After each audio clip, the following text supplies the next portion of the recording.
Bəzən narkotik və digər asılılıqdan əziyyət çəkən şəxslərin psixoloji müalicəsi ilə bağlı fəaliyyət göstərən özəl reabilitasiya mərkəzləri cəmiyyətdə müəyyən müzakirələr yaradır.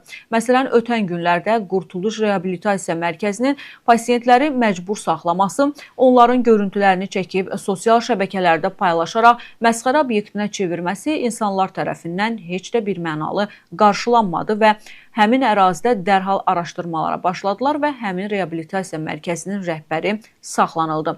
Bəs ümumiyyətlə bu məsələ qanunla necə tənzimlənir? Narkotikdən əziyyət çəkən şəxslərin məcburi reabilitasiyasında mərkəzdə saxlanılması mümkündürmü? Bu vacibdirmi?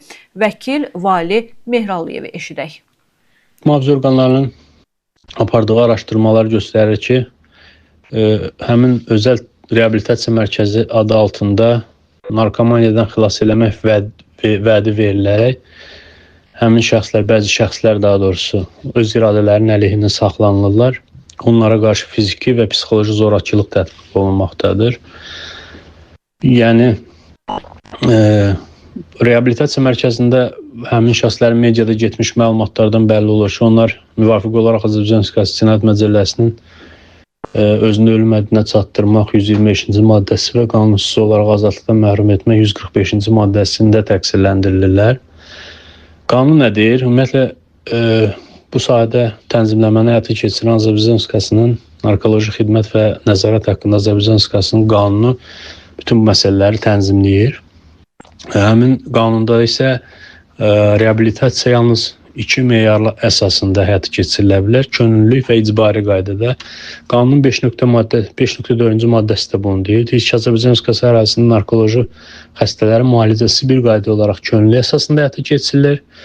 Məcburi qaydada isə, yəni qanunvericilikdə müəyyən edildiyi kimi, yalnız məhkəmənin hökmü, qətnaməsi və yaxud da ki, digər qərarı əsasında icbari reabilitasiyaya yol verilə bilər.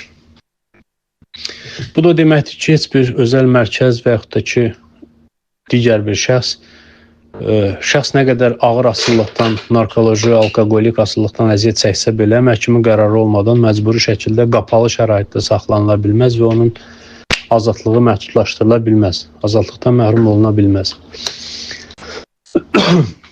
Eyni zamanda bu tipli müəssisələrin fəaliyyətinin tənzimlənməsi qaydası da qanunvericiliklə konkret olaraq göstərilir. Yəni, bildiyimiz kimi tip fəaliyyəti lisenziyalaşdırılmış fəaliyyət sahəsi olduğundan həmin şəxslərə təqdim olunan reabilitik xidmətlər tibbi psixoloji reabilitasiyanı özündə ehtiva eləyir və bu da öz növbəsində lisenziyaya tabi olan fəaliyyət sahəsi olduğuna görə Səhiyyə Nazirliyi tərəfindən lisenziyalaşdırılmalıdır. Yəni, bütün digər hallarda narkomaniya ilə mübarizə hesab edirəm ki, insan hüquqlarını tapdalamaq hesabına aparıla bilməz.